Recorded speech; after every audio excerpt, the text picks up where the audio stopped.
Childbirth is a labor of love that is definitely worth the effort. It's hard work, requiring both mental and physical preparation. With advancements available in medicine today, much of the pain that is a natural part of your baby's birth can be minimized should you choose to do so. This program will look at several pain relief or pain reduction options that are available to you. Our goal is to provide the information you need to make an informed decision about how to manage the discomfort experienced during childbirth. You may want to delay using anesthetics by utilizing skills learned in Lamaze class, or you may decide that a natural childbirth is what you prefer. This video will focus on information about epidural anesthesia, which is the most frequently used form of anesthesia for women giving birth at St. John's Mercy. I'm Tricia Bolster. I'm an obstetric anesthesiologist here at St. John's. My job is to take care of women who are in labor here at St. John's and women who have C-sections. I'm just going to put a piece of paper. There are several ways to give pain relief for labor, and sometimes we just give patients IV pain medication, narcotics like morphine or Demerol. We can also use local blocks. Obstetricians can give injections that work locally to numb the pain of delivery. We don't use them so much for labor anymore, but we can certainly give a local block at the time of delivery. And then anesthesiologists use regional blocks, which include spinals, epidurals, and sometimes a combination of the two that actually provide anesthetics around the spine that numb the lower part of the body. Choosing to use anesthesia and which kind is best for you is a personal decision. You'll want to consider all your options, as well as the risks and benefits of their use with your doctor. My goal as an anesthesiologist is to relieve labor pain as safely as I can for both the mom and the baby that's going to be born. Also, we don't want to slow anything down. We don't want to change the progress of labor, and we certainly don't want to change a mode of delivery. You know, we don't want to affect whether you have a vaginal delivery or a C-section. So we want to take away the pain and have as little effect on labor as we can. Research indicates that epidurals are a safe and effective form of pain management during childbirth. They are popular because of the comfort they provide. Jane is about to give birth to her third child. As in her two previous pregnancies, Jane has decided to give birth using an epidural. To me, having the epidural meant I could concentrate on my baby, I could concentrate on what my OB was telling me, I could concentrate on what the nurses were telling me, and not be concentrating solely on that I'm having pain. And that's one of my big decisions in having an epidural, so I can enjoy my birth experience with my children. An epidural block affects each person differently. For some women, initiation of the epidural may slow labor, while in others, an epidural can actually speed up the process.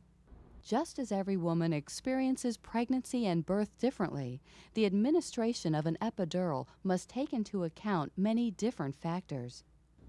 We usually try to wait until patients are in active labor until we give them their epidurals. For many patients, that'll be around 4 centimeters. Some it's less than that, and some patients are walking around without contractions with 4 centimeters. So we like patients to be having contractions and showing some cervical change.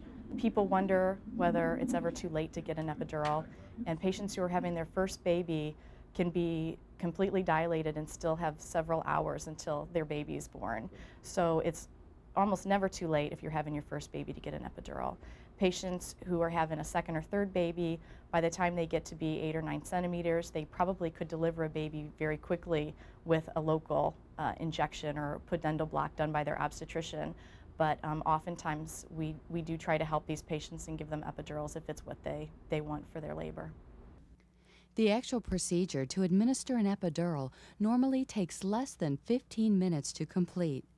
It involves positioning yourself either sitting up or lying on your side with your back exposed. We like the knees up around their tummy.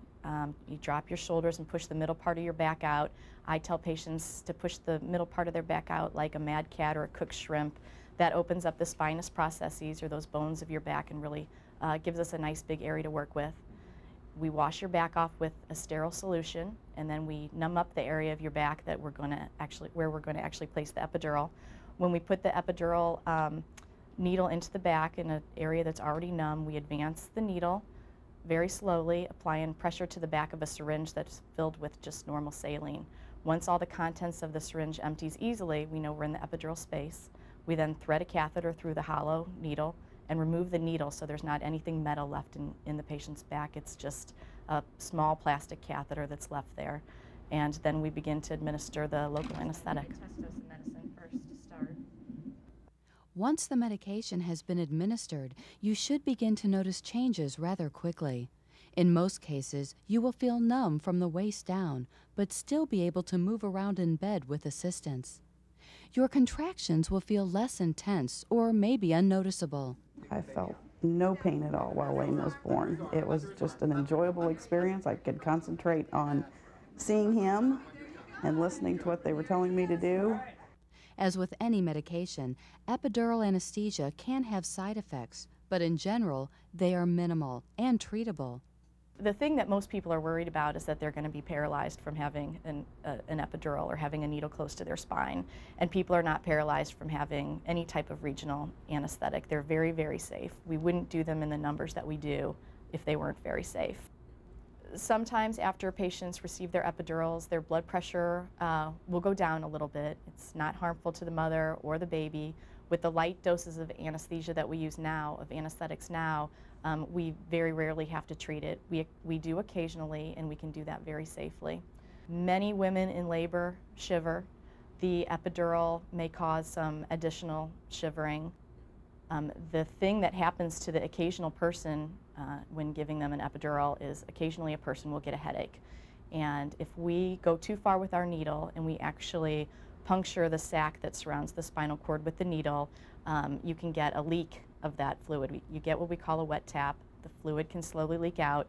It doesn't ruin the patient's or the mom's delivery. She doesn't get a headache right away. She gets an epidural and she feels great. When she delivers, the next day she'll notice that she has a headache.